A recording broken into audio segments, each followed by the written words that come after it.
Bismillahirrahmanirrahim. Alhamdulillahirabbil alamin. Wassalatu wassalamu ala asyrofil anbiya'i sayyidina Muhammadin wa ala alihi washabbihi ajmain.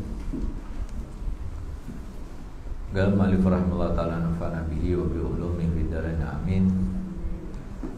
Mata razaqaka at-ta'ah wal ghina bihi anha fa'lam annahu qad asbagha 'alaika ni'amahu dhahiratan wa batinah. Kapan engkau diberikan rezeki oleh Allah berupa ketaatan, wal ghina bihi anha, dan tidak perlu untuk melaksanakan ketaatan tersebut, fa'lam annahu qad asbagha 'alaika ni'amahu dhahiratan wa batinah. Ketahuilah bahwasanya berarti engkau telah diberikan karunia oleh Allah Ta'ala dengan nikmat yang banyak secara zahir dan batin. Apa artinya? Artinya adalah seperti yang disyarahkan di sini. Al-matlub minal abdi syai'a. Yang dituntut dari seorang hamba itu dua hal. Yang pertama, iqamatul amri fid dhahir, melaksanakan perintah di secara zahir, wa ta'alluq billahi fil batin, dan berta'alluq kepada Allah dalam batinnya. Huwa al-istighna bihi an ghairihi, yaitu tidak perlu kepada yang lainnya, cukup dengan Allah. Itu maksudnya ta'alluq. Fa idza razaqallahu ta'ala 'abda hadainil amrayni faqad asbagha 'alaihi ni'amahu dhahiratan wa batinah. Maka kalau sudah Allah memberikan rizki keduanya kepada seorang hamba, berarti Allah telah memberikan nikmat semuanya kepadanya secara zahir dan batin.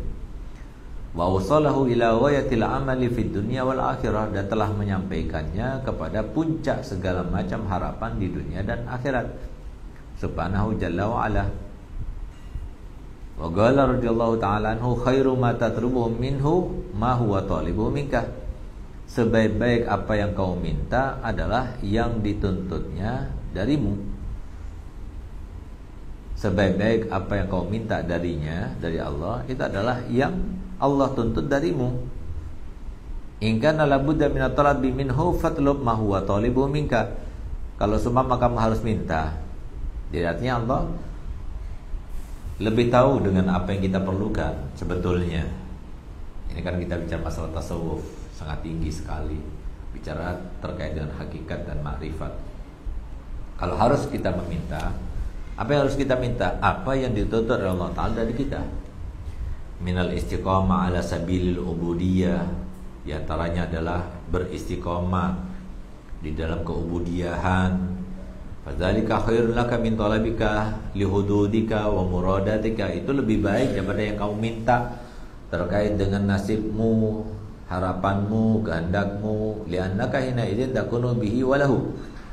Karena dengan demikian berarti kamu ada untuknya dan karenanya. Wa yas'afuka bimatlubika ajilan min ghairi ta'khirin, dan akan mencukupimu dengan apa yang menjadi harapanmu dengan cepat tanpa diakhirkan.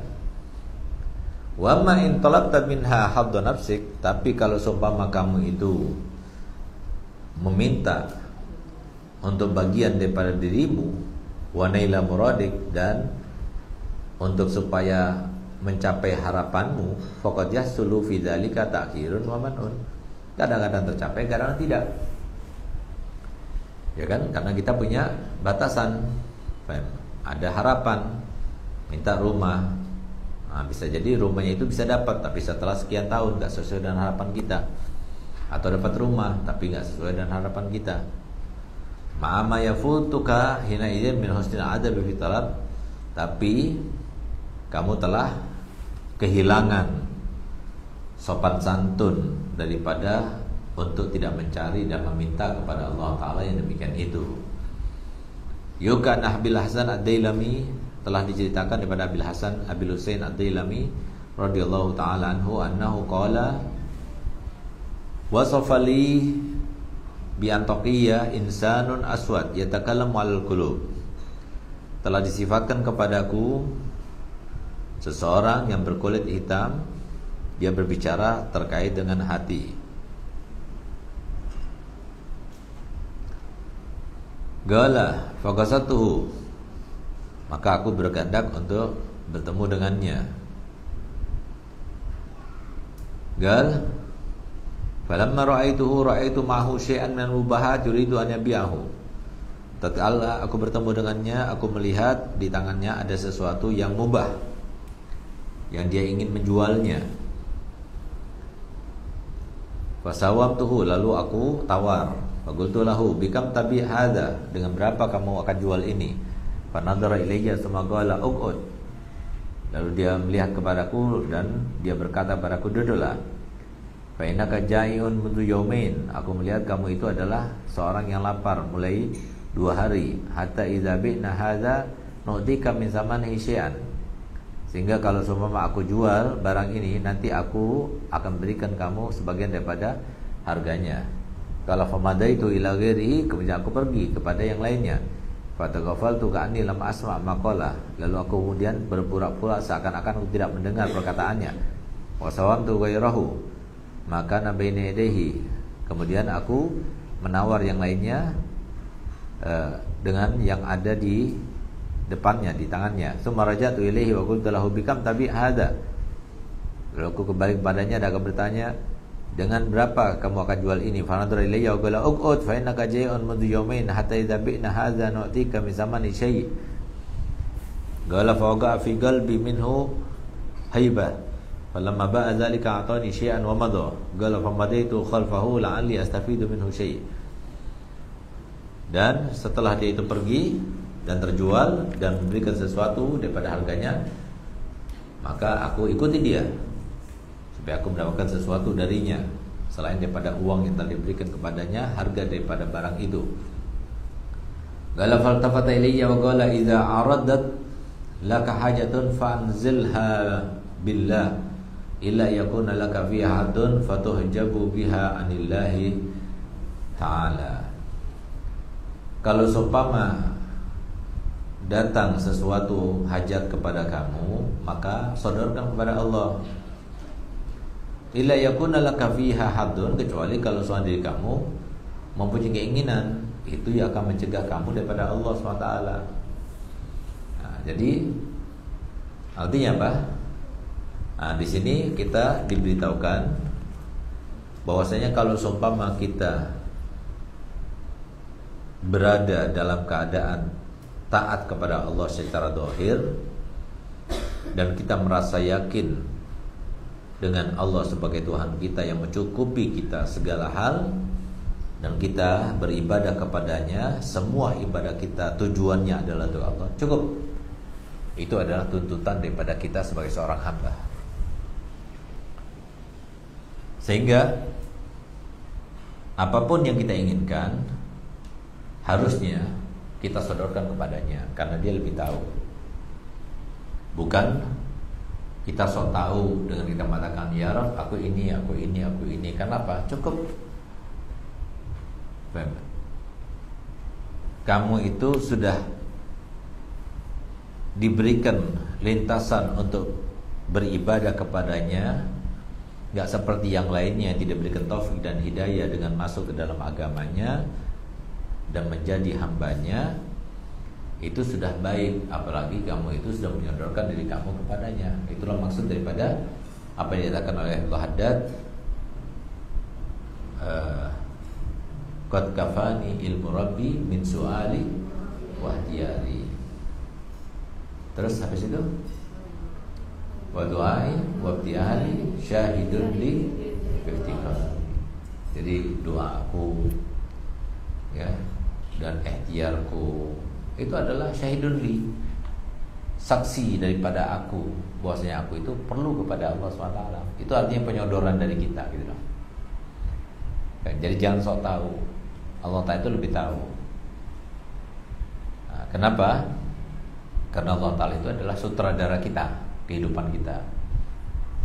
Jadi dari mulai kita lahir sampai kita meninggal, Allah tahu nggak? Tahu nggak? Sudah tahu. Tahu kan? Kalau seumpama kita itu menggurui Allah, kurang ajar nggak? Kira-kira kurang ajar nggak? Lebih mudahnya gini nih. kita mau bikin film, sutradaranya Ustadz, kamu artisnya dan aktornya, Ustadz yang ngatur, kamu gini ya, kamu gini, kamu gini, kamu gini, kamu gini, kamu gini, oke? Dah, seperti yang Ustadz kasih tahu ya, kamu kan Ustadz bayar, ya kan? Akhirnya kamu tanya, Ustadz boleh nggak kok gini? Ustadz boleh nggak ini? Ustadz nanti setelah ini gini ya, setelah gini, kan Ustadz sudah tahu, Ustadz yang ngatur semuanya kan Ustadz itu. Seakan-akan dia itu menggurui, padahal naskahnya sudah ada, sudah Ustadz atur semuanya gitu. Nah, sehingga Pak Ustadz dengar orang kayak gini ini capek banget gitu. Nah, lebih baik kita sodorkan apa yang ada dalam diri kita itu, sodorkan dengan apa yang kau ketahui, sehingga sangat baik ungkapan dari Allah dan kafani ilmu rabbi min su'ali fahjali. Nah, cuma di sini yang harus kita tanamkan dalam diri kita, di dalam sharing kita, dalam sujud kita, dalam bacaan Quran kita, di dalam tadarruk kita kepada Allah ketika kita bertahajud itu adalah kita harus yakin bahwasanya Allah Ta'ala itu melihat kita, mengetahui dengan batin kita, mengetahui dengan apa yang kita rasakan. Jadi kadang-kadang orang bertemu dengan orang yang khusus ya, karena kewaliannya, karena bersih dan sebagainya, sehingga itu bisa mengkasyaf dan sebagainya gitu. Dengan orang semacam itu saja kita kadang-kadang kita takut ketemu sama orang itu. Karena apa? Takut dikasyaf gitu ya.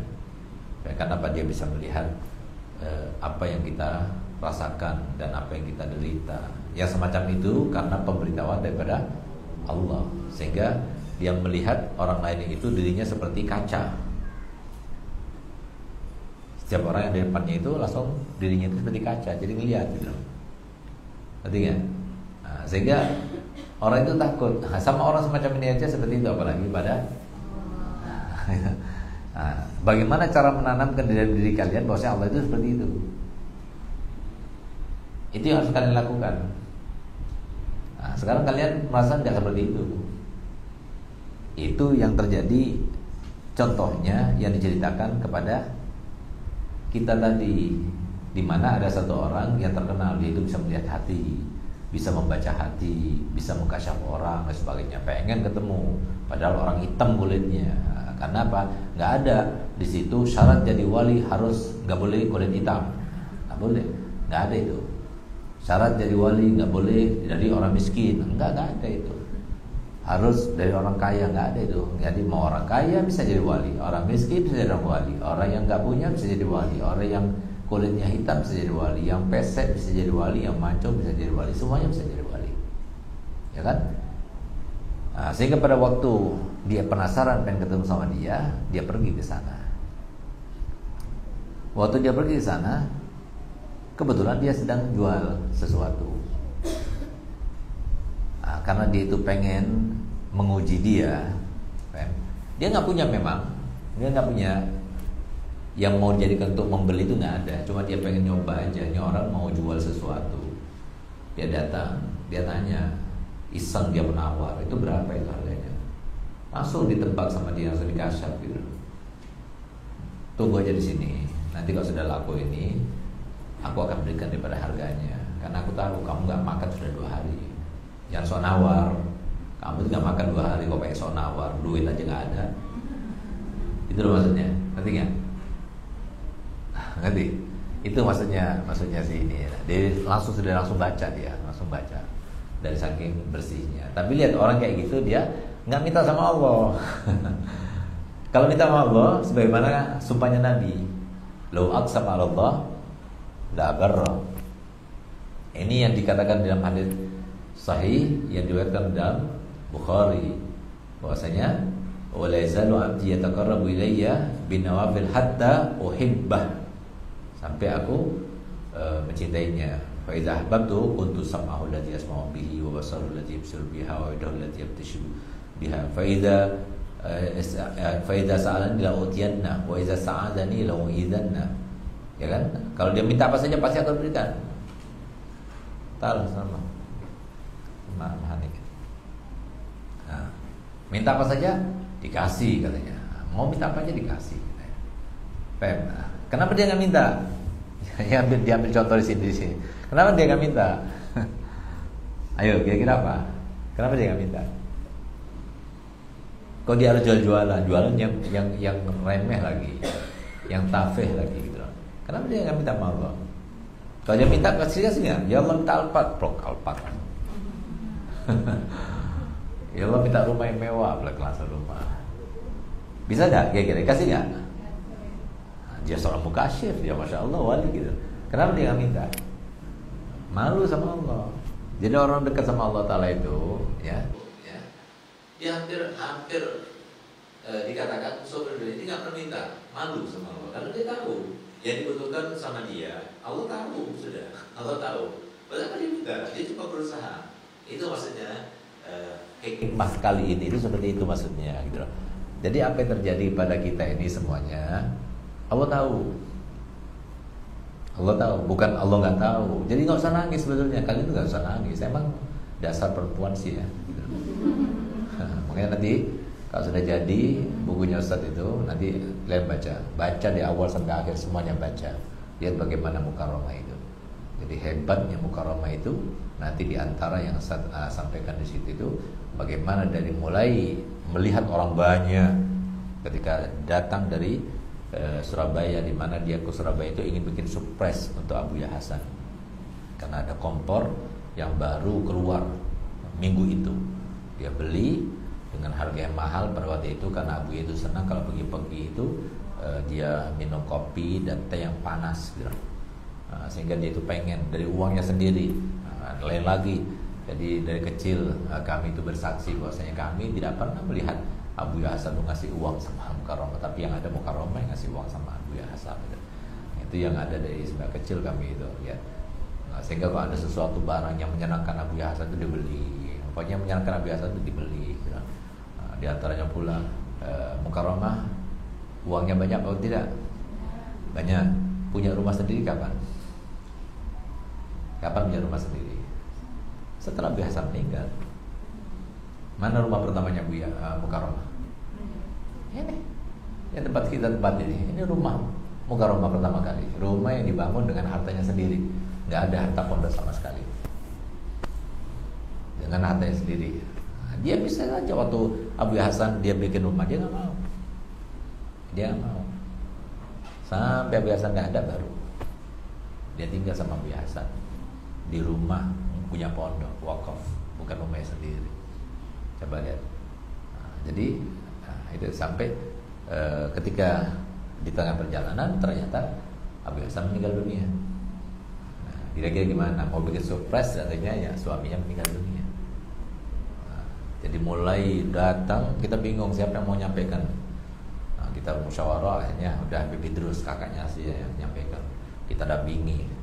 Jadi kita sambil di jalan kita karena dari saking takutnya pengen kami Mukarramah bakal pingsan, bakal shock, bakal ini.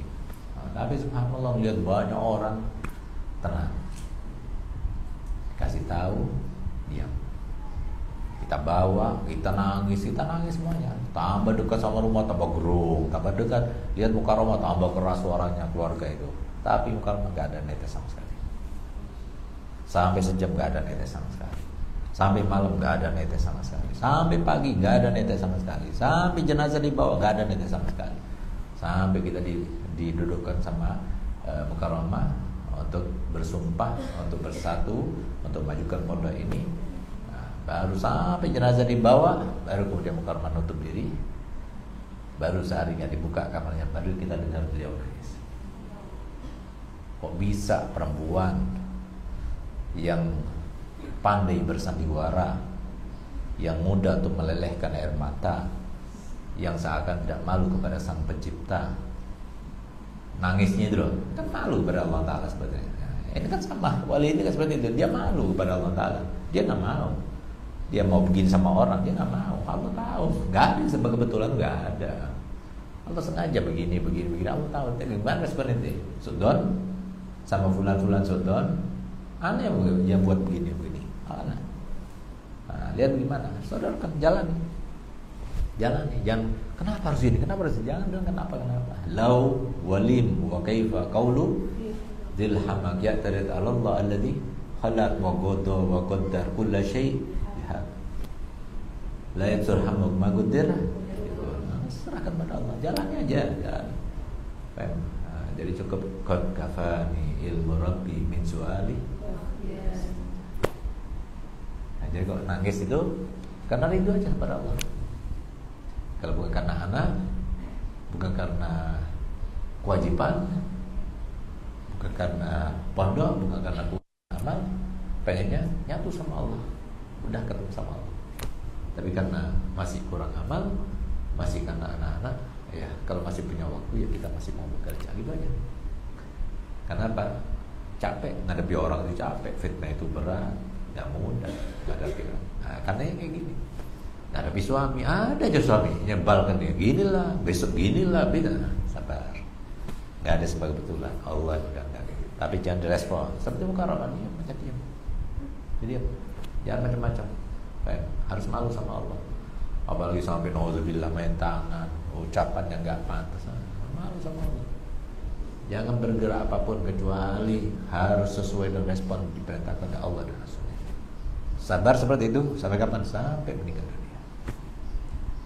Itulah maksud daripada Buya dan Mukarramah berkata begini. Nanti orang seperti kita kalau meninggal dunia itulah awal kebahagiaan. Gak ada batasnya. Selamanya bahagia. Sekarang kita bahagia, ke rumah ada lagi, keluar ada lagi, nanti ada lagi, ada aja gitu. Tapi nanti begitu kita meninggal, habis sudah semuanya itu selesai. Seperti kata ya Sayyidina Bilal, ketika semua keluarga yang mengatakan, wah karaba, alangkah sedihnya, alangkah susahnya, kita akan ditinggal oleh suami tercinta, oleh ayah tercinta. Apa kata Sayyidina Bilal? La bal wa taraba, tidak, akan tapi alangkah senangnya, godan alqa Muhammad dan wa hizbah, sebentar lagi aku akan bertemu dengan Muhammad dan golongan Nabi Muhammad. Nah, itulah itu yang dirasakan oleh Abu Hasan dan Bapak Khadijah. Hilang sudah keletihan, hilang sudah kesusahan, hilang sudah rasa sakit, hilang sudah rasa bulian semuanya. Nah, tapi sekarang diam. Dikatakan apa? Diam. Jangan lihat orangnya, lihat yang mentakdirkan. Nah, tapi kalau kita dia pikirin orang yang sebagainya, begitu sama Allah, nah, pasti dilihat sama Allah. Begitu sama Allah, Allah yang menakdirkan semuanya. Serahkan pada Allah, yang penting kita jalani saja. Itu maksudnya di sini seperti itu. Okay? Nah, jadi kalau seumpama kamu diberikan rezeki oleh Allah Taala untuk taat kepadanya, melaksanakan perintahnya, udah syukur. Dan jangan lebih lagi. Nah, kalau harus meminta, mintalah supaya kita itu meminta apa yang diminta dari kita. Supaya istiqomah dalam beribadah, supaya istiqomah dalam sabar, istiqomah dalam menjalani hati yang bersih, nggak ngomongin orang, nggak ngerespon orang, sebagainya. Biar kita menjauh aja, menjauh. Kayak lebih baik ini di akhir zaman, lebih baik diam. Jadi kalau Freddy Ustaz, ya harus ngomong gitu. Karena apa kalian dan Ustaz belum wali. Coba kalau wali, lihat aja sambil lihat. Langsung transfer, saya masuk, ilmunya masuk gitu. Ustaz belum wali, kalian juga belum wali. Jadi harus ngomong Ustaz. Ustaz yang capek, kalian yang dengar. Nah, untung sama-sama dapat pahala. Ustaz yang ngomong capek, kan Ustaz dapat pahala, kalian juga dapat pahala, sama-sama pahalanya. Tapi Ustaz capek, ya kalian nggak capek, ngantuk lagi, ada yang ngantuk lagi. Itu yang bikin capek itu. Tapi Ustaz nggak peduli. Yang penting ada satu orang saja yang peduli sama Ustaz sudah paham. Karena apa? Karena Abu ya, sekarang waktunya capek, tapi nanti waktu meninggal itu waktunya senang-senang kita gitu. Nah, kan semoga kita semua termasuk secara senang terus, bahagia terus selamanya, berkumpul dengan Abu Hasan dan Mukarramah insyaallah. Hadirin ya, walikum niyatil shalihah wal salih